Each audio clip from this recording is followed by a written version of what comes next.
কখনো কসবা, কখনো জোকা, কখনো সাউথ ক্যালকাটা ল কলেজ, কখনো একেবারে ইন্ডিয়ান ইনস্টিটিউট অফ ম্যানেজমেন্টের মতো সেরা প্রতিষ্ঠান। স্থান আলাদা হলেও ফের একবার ক্যাম্পাসের ভিতরে ভয়ঙ্করতম অভিযোগ উঠল। কসবা কাণ্ডের রেশ কাটতে না কাটতেই এবার জোকায় ইন্ডিয়ান ইনস্টিটিউট অফ ম্যানেজমেন্টের ক্যাম্পাসে কাউন্সেলিং করাতে আসা তরুণীকে ধর্ষণের অভিযোগ উঠল এক পড়ুয়ার বিরুদ্ধে। আর এই দুটি ঘটনায় একাধিক সাদৃশ্য পাচ্ছেন অনেকে। কসবা কাণ্ডে গ্রেপ্তার করা হয়েছে কলেজেরই প্রাক্তন ছাত্র ও তৃণমূল কর্মী মনোজিৎ মিশ্রকে। জোকা আইআইএম এর ঘটনায় গ্রেপ্তার করা হয়েছে সেখানকার ছাত্র পরমানন্দ বহাবের তোপ্পাওয়ারকে। কোনো শাস্তি হচ্ছে না। সেই পার্ক স্ট্রিট কাণ্ড থেকে কামদুনি কাণ্ড থেকে লক্ষ্য করো যে এই প্রশাসনের আমলে এই ধরনের অপরাধগুলোর কোনো শাস্তি হচ্ছে না। ফলে যাদের মনে এইসব অপরাধ করবার ইচ্ছে আছে তারা উৎসাহ পেয়ে যায়।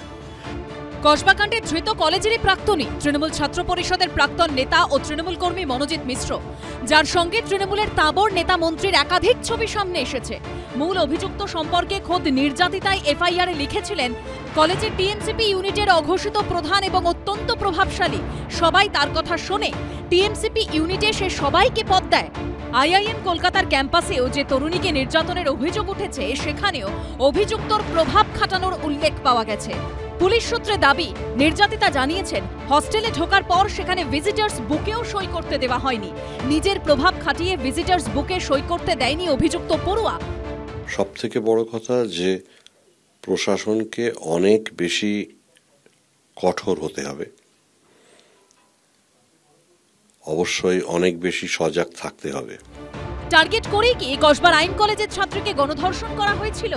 সূত্রের দাবি, ঘটনার দিন সন্ধ্যে থেকে রাত অবধি ঘটনাক্রম পর্যালোচনা করে এমনই অনুমান করেছিলেন তদন্তকারীরা। অভিযোগকারিনীও এফআইআরে উল্লেখ করেন তিনি সেদিন বারবার বেরোতে চাইলেও তাঁকে আটকে দেওয়া হয়। জোকায় ইন্ডিয়ান ইনস্টিটিউট অফ ম্যানেজমেন্টের ক্যাম্পাসে তরুণীকে ধর্ষণের অভিযোগেও একই ধরনের পরিকল্পনার ইঙ্গিত পাচ্ছেন অনেকে। পুলিশ সূত্রে দাবি, নির্যাতিতা জানিয়েছেন শুক্রবার সকাল 11:45 অভিযুক্ত ম্যানেজমেন্ট পড়ুয়াকে কাউন্সেলিং করাতে আসেন নির্যাতিতা। কাউন্সেলিং এর পর লাঞ্চে তরুণীকে পিৎজা জল দেয় অভিযুক্ত পড়ুয়া। নির্যাতিতা আরও জানিয়েছেন লাঞ্চের পরেই তিনি আচ্ছন্ন হয়ে পড়েন।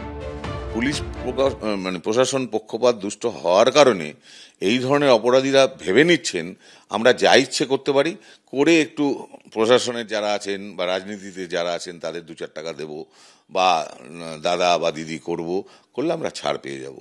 এই যে একটা কি বলবো, একটা অবাধ জায়গা জোন তৈরি হয়েছে, এটা আমাদের রাজ্যে এটা মূল কারণ।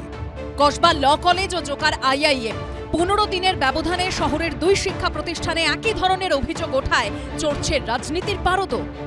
প্রতিষ্ঠানের পক্ষেও এটা খুব একটা সুখপ্রদ নয়, কিন্তু আমাদের কলকাতার এমনই প্রতিষ্ঠান যে সারা ভারতবর্ষব্যাপী তার একটি নির্দিষ্ট প্রতিষ্ঠা আছে।